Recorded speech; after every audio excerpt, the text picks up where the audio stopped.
We're going to talk about one person today, but we're going to try and do it fast. All right?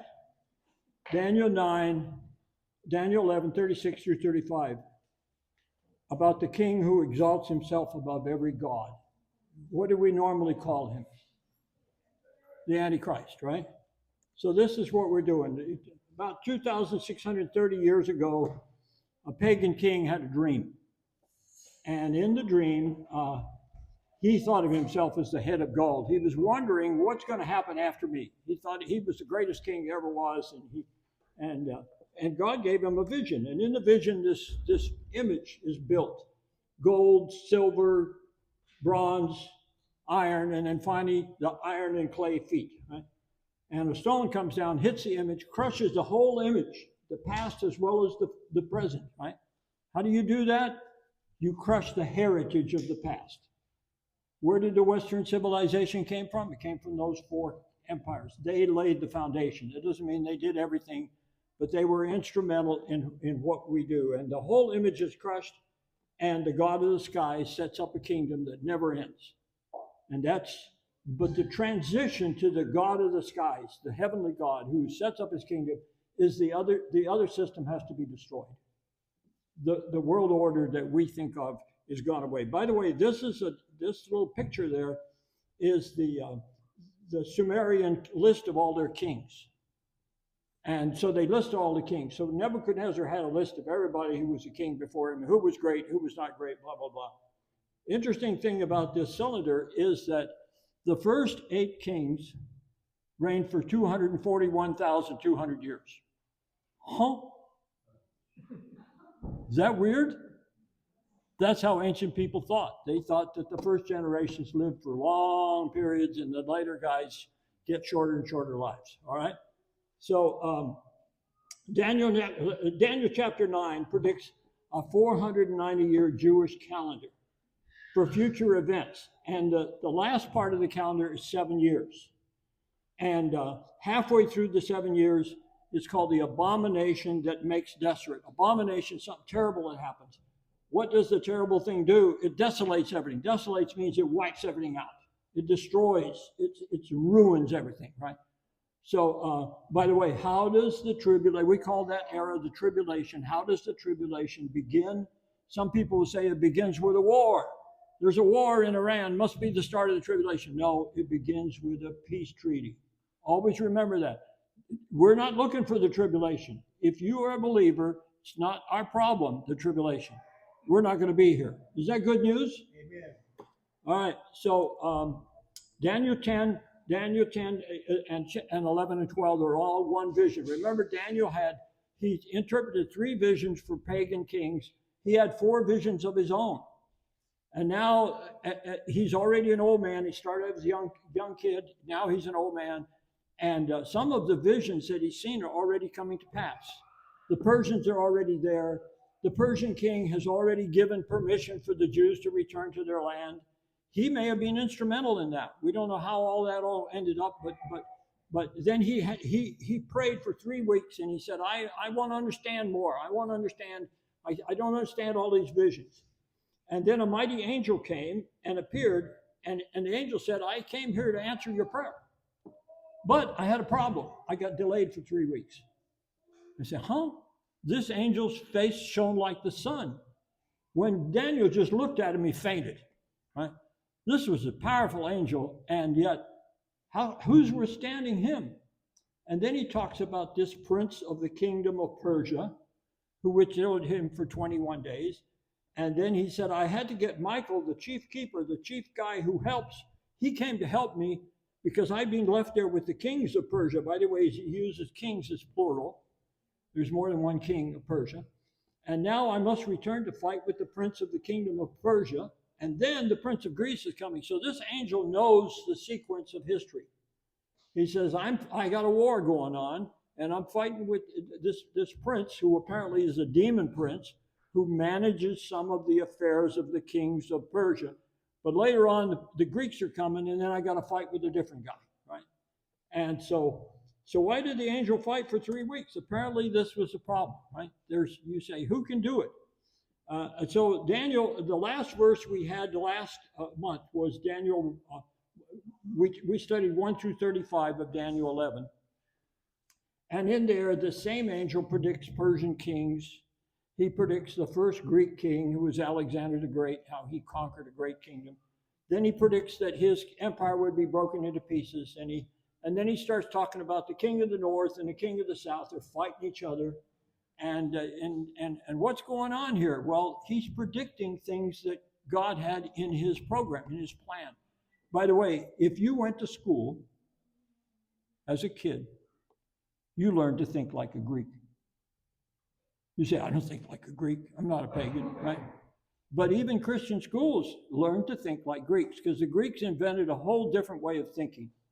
We call it science, but it's a different kind of thinking, a structured system that's built on assumptions, right?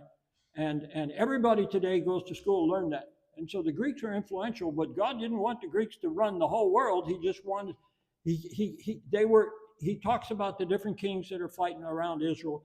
Finally, this king of the north desecrates the Jewish temple and so forth. This is one of my favorite verses. Surely the Lord God does nothing without revealing his secret counsel to his servants, the prophet. When God's getting ready to do something, he tells you in advance. But it's a secret. How can he tell you if it's a secret? Because you've got to study the scriptures to find it, right? It's not something, he doesn't spell out, this is what Trump's going to do. He doesn't say that, right? It doesn't mention Trump, right? But there's things in there that we can detect about the future that God gives us, and it's in the Bible. It takes study, it takes some work to figure it out, right? So angels are fighting with powerful demon princes who try to control world leaders. You think that happens today? I think it does, right? We don't know what's going on behind the scenes, but there's stuff going on. One guy might say, I'm going to do this, and all of a sudden a bunch of things happen and he can't do that, right? And what happened? Well, we don't know, but there's more than what you see with your eyes. But God limits the manipulations of demons. That's the important thing. By the way, did Nebuchadnezzar want to take Jerusalem? Yeah. He said, my gods have given me permission. I'm going to go out there. I'm going to take their gold and silver. Was he a mean guy? Yes. And yet God said, Nebuchadnezzar is my servant. I'm going to send him to Israel so that he can discipline those people and teach them a lesson. Right? And so God can use things other than just good people. He can use other things. So there's things that are going on. Finally, before Jesus sets up his kingdom, there's a need for the present world order to be crushed, destroyed, wiped out, so he could bring peace and justice and all the good things that he's going to establish. I don't think we'll have to fight with pollution in the new kingdom. You know, we're not going to have to worry about the politicians telling us lies. It's going to be a different world order. You understand that? That's good news if you're a believer. That's good. So why would God do this? Why does he tell you the future? It's confidence that he can predict the future. By the way, he doesn't predict every event. The Bible doesn't say God knows everything that's going to happen. It doesn't say that. So a lot of people say that. He knows certain things that are in his plan that he's going to bring about. And those things are essential to part of his plans. By the way, he predicted Jesus' death, right? And bad people were involved. Satan was involved. People decided they wanted to kill him. When they killed him, they were doing God's will, and yet they were doing their own will. You say, that don't make sense. Well, they both are working, right? God can use both actions. Today's system of order, the final monster today, think of it as today's civilization, must be destroyed in order to fix the world, to fix the problems of the world, to do all these things. And then God can justly destroy it and establish his kingdom. So that's the reason. So Satan's warring on God's people. You say, well, I'm a believer. He can't mess with me. Well, yeah, he can, but he has to get permission. God allows Satan to test us sometimes. That doesn't mean that he doesn't also provide. First Corinthians says there's a way of escape. There's a way. God is not going to let you be tested beyond that you're available. And the best example of that in the Bible is Job. Remember, Satan comes up and he's talking to, and the Lord said, where you been, Satan? So I've been wandering around looking at the earth, and the Lord says, have you considered my servant Job? There's nobody like him on the whole earth. And it's a setup. I mean, Satan says, oh, let me at him. Let me at him. I can show you that his faith is he only loves you because you've given him all these things. Remember that story? And he had 500 yoke of oxen, 500 female donkeys, 7,000 sheep. All of these were destroyed so fast, Satan set up a system so that one servant runs to him and says, hey, all your donkeys, all your oxen have been taken, right? And as soon as that guy finished talking, another guy comes running in and says, all the sheep were burned up. Fire fell from the sky. By the way, do you think Satan can bring fire down from the sky? He did, right? And then there were 3,000 camels, and the raiders took them. And you had 7 sons and 3 daughters. And as they're telling it, all of a sudden, a tornado came and blew down the house, and they were all killed. And Job says, blessed be the name of the Lord. He gave me, and he took it away. I'm not going to complain. Isn't that amazing? You think you could do that and not complain? You know, he was an amazing person. So remember what Satan did. He said, if you just let me get at him, let me touch his body. And he had boils on the top of his head to the bottom of his feet. So much so that he sat on an ash heap. Ashes are kind of soft, right? And he's sitting on the ash heap because these boils are all over him. And he's got a potsherd, a little piece of broken pottery, and he's scraping the pus out of his boils. You imagine that's pretty rotten, right? And this was Satan's doing. God permitted it. And you say, well, why in the world would God permit it? By the way, what happened next is really interesting. There were 3 friends of Job that came, and they were deceivers. And the argument they're making is your faith in God it didn't work. Look what happened to you. And Job says, I know that my Redeemer lives. Someday he will stand on the earth, and my eyes will see him, not somebody else's eyes. My eyes will see him. He says, even though he slay me, yet will I trust in him. Did Job's faith hang in there? I think it did, even though Satan convinced him that God was attacking him. Right? What happened here? Why did God let it happen? We've got the book of Job. Fabulous book that teaches you a little bit about God's justice and how Satan is messing with people. Right? Think about another example. A man brought a child. Apparently, it says he's the son. We don't know how old he was. Apparently he was an epileptic to Jesus' disciples.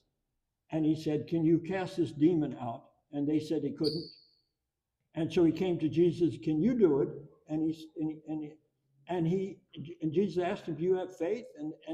And then Jesus got rid of it. By the way, it doesn't say that the demon caused the disease. It doesn't say that the demon was affecting this boy who apparently maybe grew up with some kind of a genetic defect. We don't know. It may have been a birth defect. We don't know what it was. But he was a simple-minded kid. And this powerful angel is attacking this little kid. Why would you do that? I guess he likes to do it, right? And Jesus got rid of the demon, and the boy was healed. The point I want today is Satan is not a nice guy, right?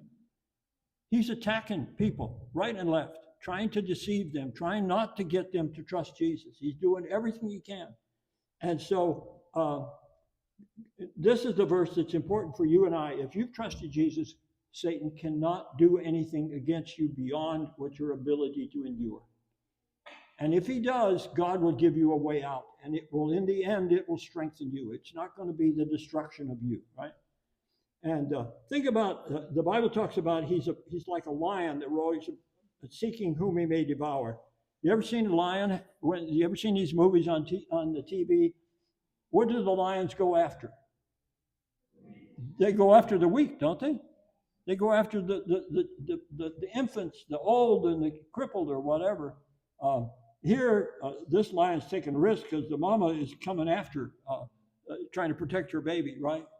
And notice the 2 big lions are coming in to help. But what are they doing? They're attacking the baby, right? That's the normal thing that happens. Satan does the same thing, right? He goes around trying to figure out somebody who's a little weak. Maybe we can offset him, get him not to trust Jesus. That's his goal. By the way, somebody could say, did God create Satan?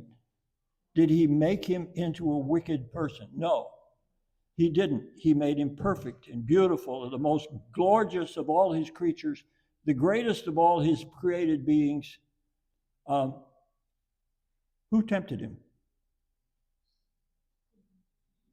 Did God tempt him? The Bible says God doesn't tempt people. It's interesting. Pride is the one thing that comes from within you.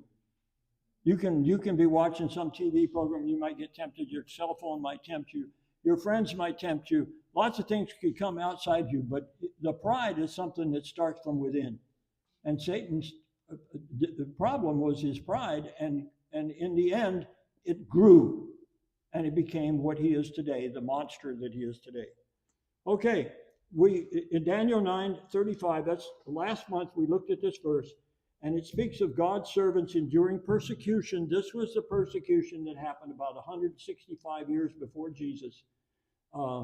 This Greek king claimed he was God, and he tried to destroy the temple worship. He set up a pig in the temple, put up an idol in the temple. He outlawed the Jewish religion. Anybody who had the scriptures, they had to burn them, and they persecuted and killed Jews, tried to destroy the Jewish faith. And in this verse it says, until the era of the end, the determined end. This is the last part we took. Now we're going to the next 6 verses are about the end, right? The determined end. This is what we're trying to look at today. Okay, and you say, what is the end of what? You ever heard the expression, the end of the world? The Bible doesn't actually use that expression. In the Bible, it says the end of the system of order. The word world is often a mistranslation in our text. It's a traditional word. It doesn't mean that the world ends. An example is Noah. Did Noah's world end? Well, the system of order changed. The atmosphere changed. The rains changed. The oceans changed. The land changed. A lot of the animals changed, right? So there's a change in the system of order. It's not the end of the world. After Noah, there were lots of things that grew and multiplied, and the world again became a beautiful place. But the end of the system of order, that's what Jesus' coming is going to do. So today we're going to study Daniel chapter 11. By the way, 1 John calls this guy that we're going to talk about, calls him the Antichrist will come. Even many Antichrists have appeared.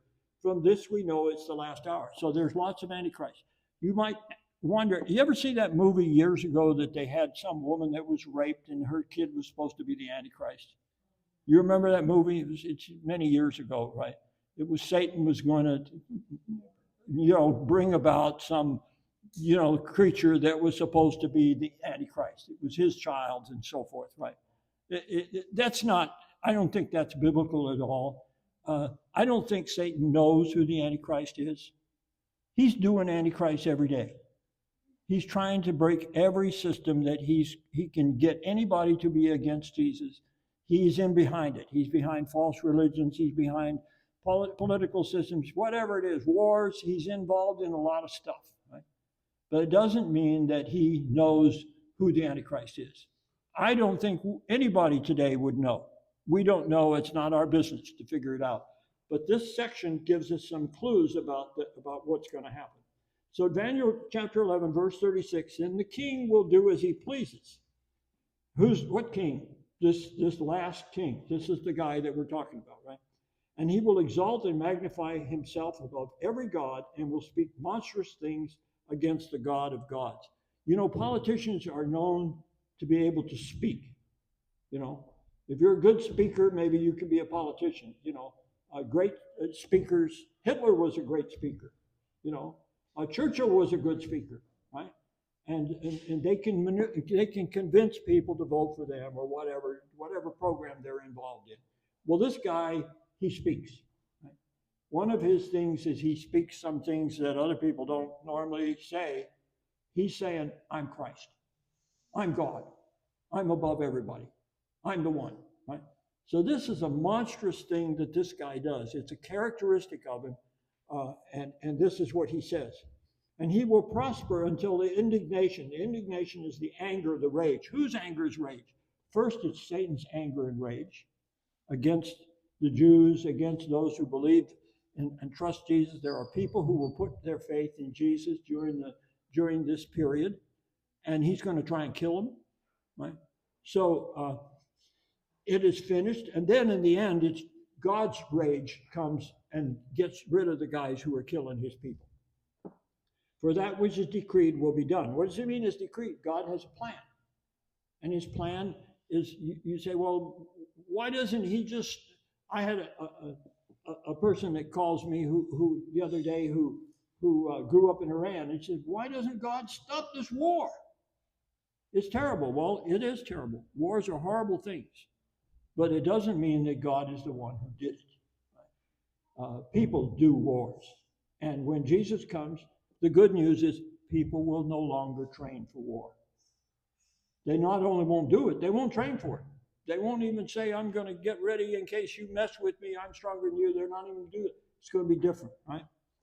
So he will show no regard for the God of his fathers or for the desire of women, nor will he show regard for any other God, for he will magnify himself above them all.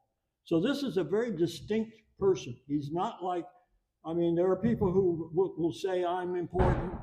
Remember when Obama ran for president the first time, people said, maybe he's the Messiah? You remember that? I knew some people that said, maybe we should vote for him because if he is the Messiah, Jesus will come sooner, right? That's foolish, right? We're not looking for the Messiah. We're not trying to bring him on. Our job is to tell people about Jesus. And doing,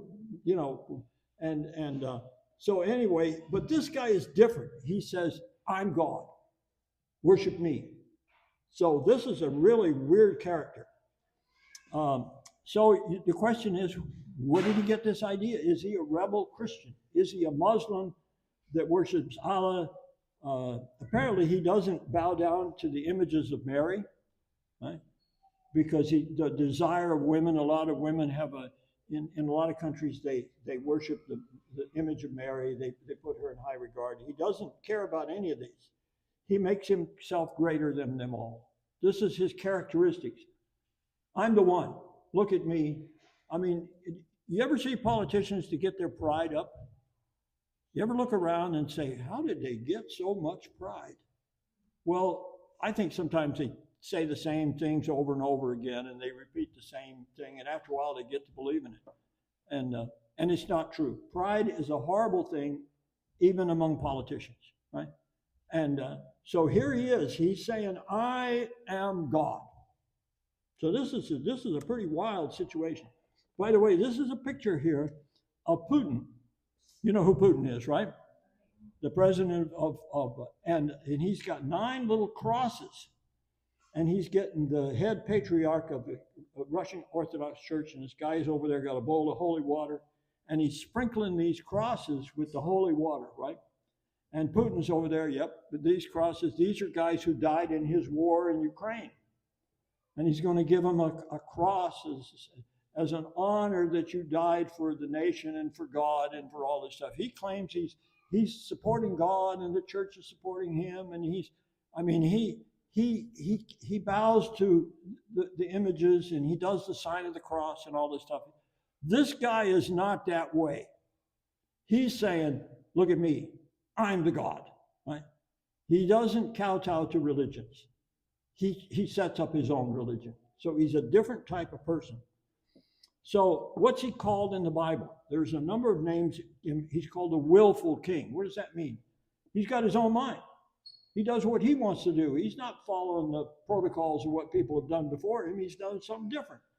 He's called the beast. By the way, in Revelation, there are 4 beasts. One beast is the empire. One beast is Satan, the great red dragon. One beast is this man. And another beast is called the beast with the horns, the sheep horns. And he's the religious leader, right? So there's 4 beasts, but he's one of them, right? He's one of them. He's called the man of sin. the son of destruction. That means he's destined to be destroyed. He's called the little horn that springs up later and uproots 3 other horns. That's Daniel chapter 7. He's called the coming prince, the seed of the serpent. In other words, if somebody says Jesus is the Son of God, he's figuratively called the son of Satan, right? This is him. This is the guy. He's the mouth. He's got the mouth. He speaks terrible things. He's in Isaiah, he's called the Assyrian. He's in Zechariah, he's called the worthless shepherd. He's called the father of lies, the crafty speaker, the false Christ.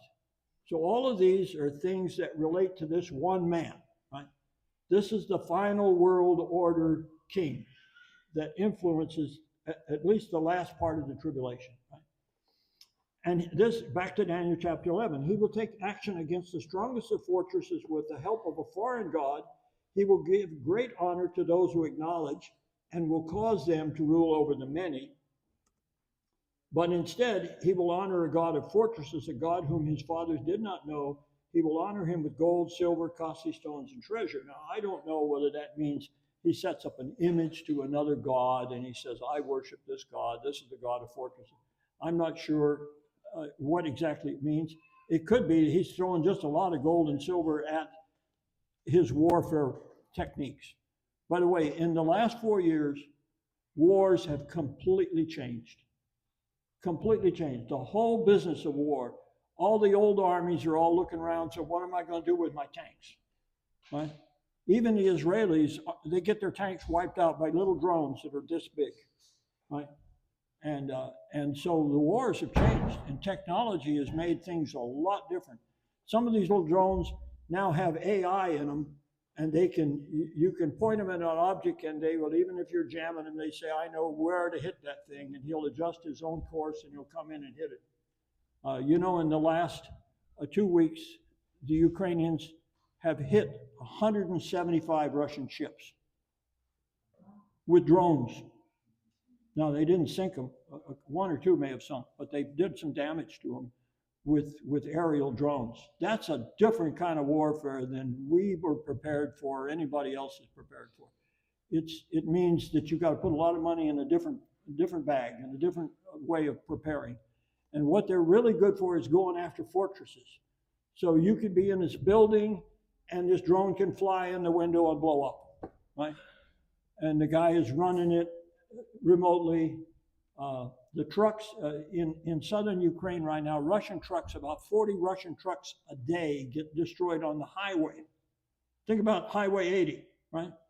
You're going down the road and you're a Russian truck, and all of a sudden this little plane dives in you and blows you up, right? That's wild stuff. That is, miles away from the border, if you want, where the troops are. It's a different world. This guy is going after fortresses. He can destroy them. That's his key. That's what he does. And these are drones from Ukraine. These can pick up big things. They can even deliver groceries to troops behind the lines. They can drop big armored devices. They can drop mines. They can do a lot of things. Different kind of warfare than what most people, nobody dreamed of that when I was in the military, right? And he will parcel out land for a price. In other words, when he conquers something, he gives stuff to his buddies, right? He shares the goods, right? In the era of the end, he shall gore the army of the Negev, which is the south. Now, this is saying some of the battles that he's in. He never loses a battle until the end, right? And the king of the north will rush upon him with chariots, horsemen, and many ships. And he will enter the countries, overflow, and pass through. He will also enter the beautiful land, and many will fall, but these will be rescued out of his hand, Edom, Moab, and the sons of Ammon. Now, if you look at the places that will escape, by the way, the king of the south, this is my guess. I could be 100% wrong, because we're all being wrong most of the time. I would say the king of the south, if it was in our days, if it's going to happen in our lifetime, I would say that's Yemen. In Yemen, the soldiers and women, a lot of times their shoes are made out of parts of old tires, right? They just cut an old tire up and put sandals on and carry their Kalashnikov rifle around and go shooting up the desert, right? And but they have that passage through there where the ships go through there, and they can do some nasty stuff, right? And they've been a thorn in the side of the Europeans, right? And so, and the other place, that the king of the south, there's the king of the north, and there's also Egypt that's involved in these battles. And by the way, this is my theory. You don't have to believe my theory because I have no insights beyond what I can read in the Bible. But I think the 10 nations that are going to be are the nations that made up the old Roman Empire, about 100 AD. That's the way I read that out of certain passages, implies that to me. It doesn't state it, right? And so I think there's 3 nations of the 10 that will rebel against him. That's Daniel chapter 7. And those 3 nations are probably Turkey, Syria, and Egypt. They will be part of the 10 nations that will, in other words, the Europeans are going to try and make a peace treaty. They're going to say, hey, we're going to get the Israelis to disband, to disarm, and we'll let them build their temple, and we're going to make this peace treaty, and everybody's going to be happy, and we're going to guarantee the peace, blah, blah, blah. This is apparently what they were going to do. But 3 of the nations that will be in there are going to rebel and try to fight. And who's going to fight? The Antichrist is going to fight. You know, Jesus said, if Satan is divided against himself, he cannot stand. In the tribulation, Satan is divided against himself. It's important to understand he's taken all sides in the war. He wants to kill as many people as he can. If he could, he'd kill every human on the face of the earth so that Jesus could not set up his kingdom. It's not about being, I like you and I'll take care of you. No, he's about killing people. And I think the best way to think of the Antichrist is saying, I'm for Israel. He's defending Israel. That's his job. His job is 10 nations have put him, they've eventually got to a point where they can't handle what they've started, and they picked this 11th guy. He comes in, he's got military, he's got power, and he goes in there, and what's he going to do? People sometimes think the Antichrist is going to try and attack Israel. No, he's claiming he's Christ, and he's defending it, and he's defending it against armies that are trying to invade it. Does that make sense to you? Why would Satan do that? He don't care. He knows he's losing, right? And he just wants to kill as many people as he can. It's got nothing to do, he knows he's not going to win. He absolutely knows it's a matter of total destruction. And then he will stretch out his hand against countries, and the land of Egypt will not escape, but he will gain control over the hidden treasures of gold and silver and the precious things of Egypt. Egypt, you ever, many years ago, they had in the museum in San Francisco, they brought King Tut's treasures. I went to see it, and the golden mask of King Tut was a minor king, a nobody almost in the system. But his golden mask, that is something else. It's got lapis lazuli embedded in it. It's fantastic. Lots of treasures. By the way, Egypt is different than any other, almost any other country. It's mostly desert except for the river, right? So everybody lives around the river. Right? And so the treasures of Egypt are the old treasures. And the Libyans and Ethiopians will follow in his heels. He's got some people who go on his side, right? Apparently one side that is following him today, probably the best in the United States, the best ally we have in the Middle East outside of Israel is their neighbor Jordan, right? The military, American military, is in Jordan. They're flying in and out of there, and they've got hundreds of airplanes in Jordan. And the Jordan people, even though they're Muslims, they're cooperating with the Americans, and they also have deals with the Israelis. That there's some kind of arrangement that we won't fight you if you don't fight us type thing, right? So if you look at the north of Israel, there are people who want to fight him. Look at the south of Israel, there's, Gaza, the people want to fight him. The Jordanians are different. And apparently this relationship is going to continue into this period because they're not involved in some of these wars. But rumors from the east and the north will disturb him, and he will go forth with great wrath to destroy and annihilate many. This is the second time that the north is coming. Remember the last battle in the book of Revelation, the last battle is this kings from the east that they dry up the Euphrates River and they march over. There's 200 million, by the way I understand it, 200 million demons that are driving these armies that aren't the demons that are fighting. The demons are driving people, convincing them to go attack. And this is called the Great Battle of Armageddon. Apparently, the way I read it, he is going to try and stop these people. In other words, when he says he's Christ, you think there's going to be some people that don't buy it?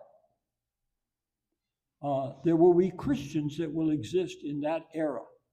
They're not Christians who have trusted Jesus, but they're religious people. And they're going to go against this guy. And what's he going to do? He's going to destroy the renegade Christian church. He's going to wipe them out. That's Daniel. That's in Revelation, right? So this guy is a different kind of character. He is Satan's emissary, Satan's man, and he acts. And so this is a second invasion from the north. And then it says he will pitch the tents of his royal pavilion between the seas and the beautiful holy mountain. Yet he will come to his end and no one will help him. So that's the end of it. He's going to be killed in the end, not by human armies, but by the Lord. And so if you look down from Jerusalem, there's a road that goes all the way down to the flatlands down there by the coast. He's going to be somewhere between there. He's going to set up a tent. Remember Gaddafi, the president of Libya? He used to live in a tent out in the desert, right? He's got a pavilion or a tent. I don't know why this guy's out of tent, but it talks about him setting up his tent there. Right? Remember, what is his claim? His claim is, I am Christ. He's not the Christ who came to die for our sins. I'm the Christ who comes to fight wars, right? Different kind of Christ, isn't it? Jesus never had a war. He didn't do any of that stuff. He was not raising his voice and screaming for rebellion or anything like that, right? So Daniel 9:27 says, on the wing of abomination will come one who makes desolate. That's this guy. He's going to make desolate. He's going to destroy everything.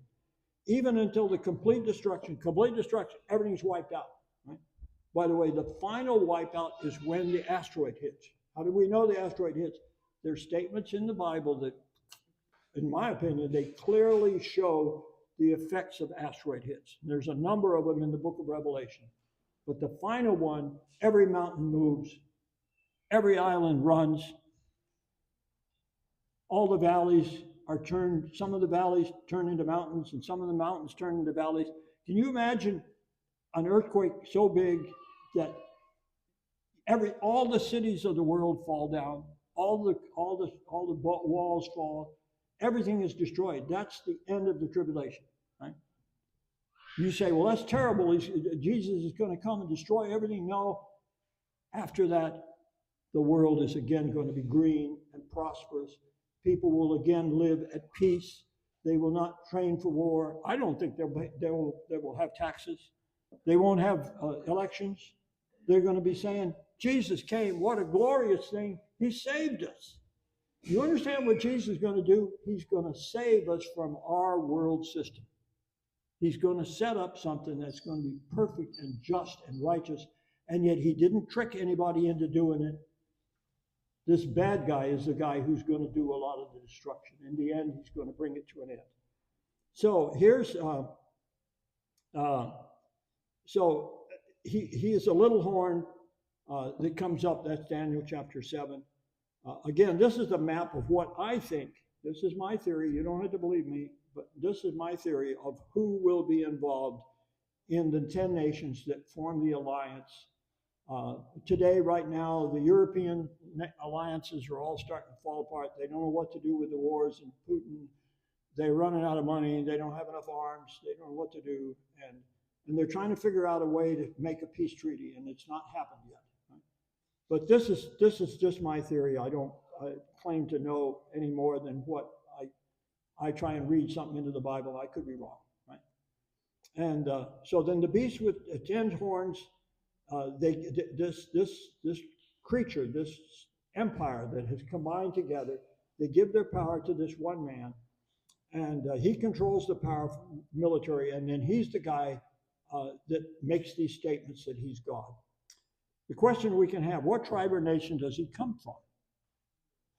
So there's a statement in Daniel chapter 9, it says, the people of the prince who is to come will destroy the city and the temple. In other words, in 70 AD, the temple was destroyed. And the word, it means the tribe of the nation of the prince who is to come. So where does he come from?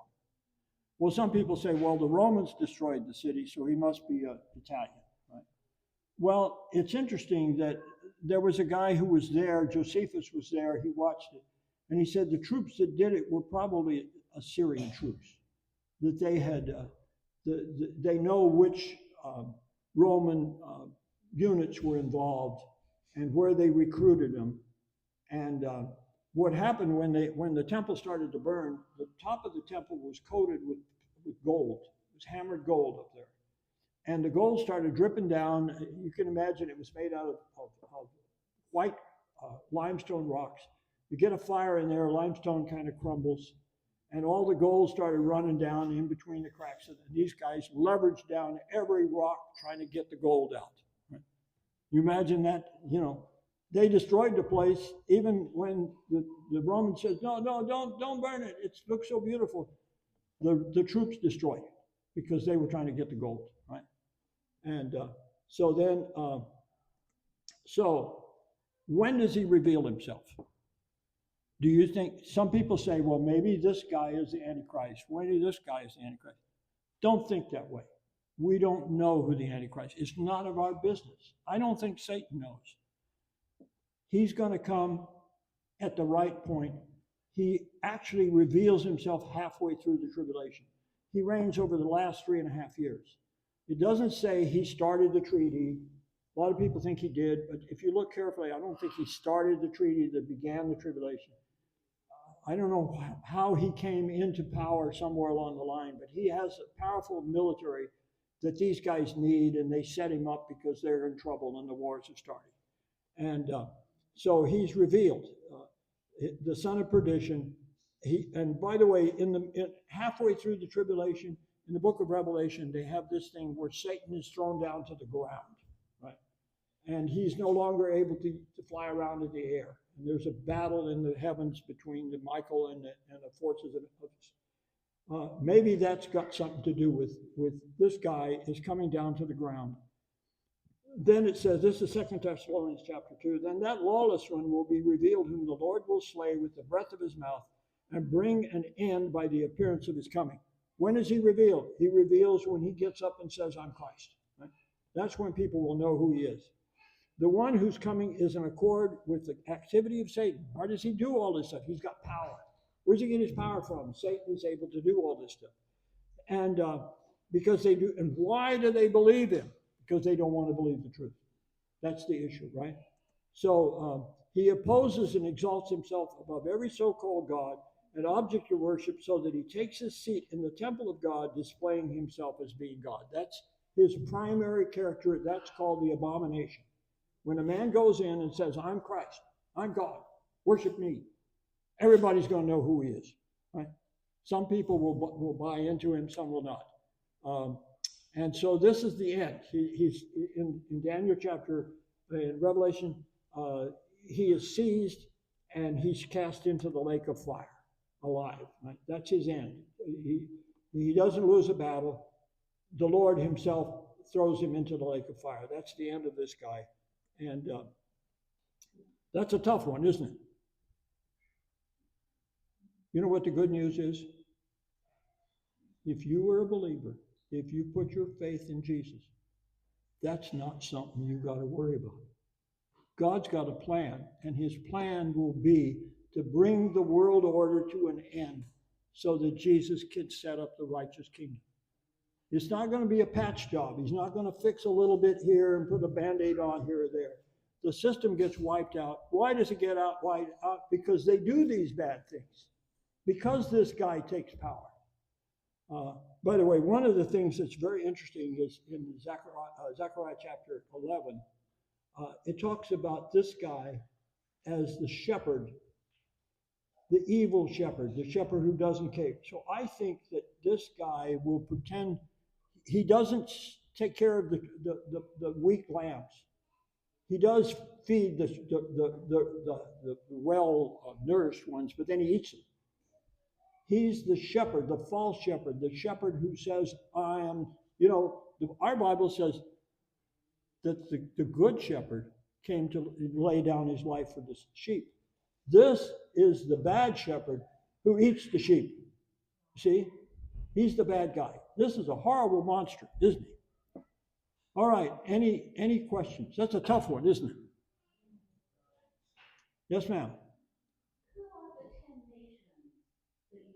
Well, I would say England, but not Scotland. Spain, France, not Germany. Italy, Greece, at least Western Turkey, Syria, Egypt, and parts of North Africa. That would be my guess. But I mean, that's a guess. I mean, everybody who's guessed so far has been wrong, right? So don't put any weight on what my guess. If you went to get some coffee in a coffee shop, they're probably going to charge you extra. If you tell them if you say, I want a good deal, I'm tell you what Victor thinks. They're going to say, all right, Mr. Kurt.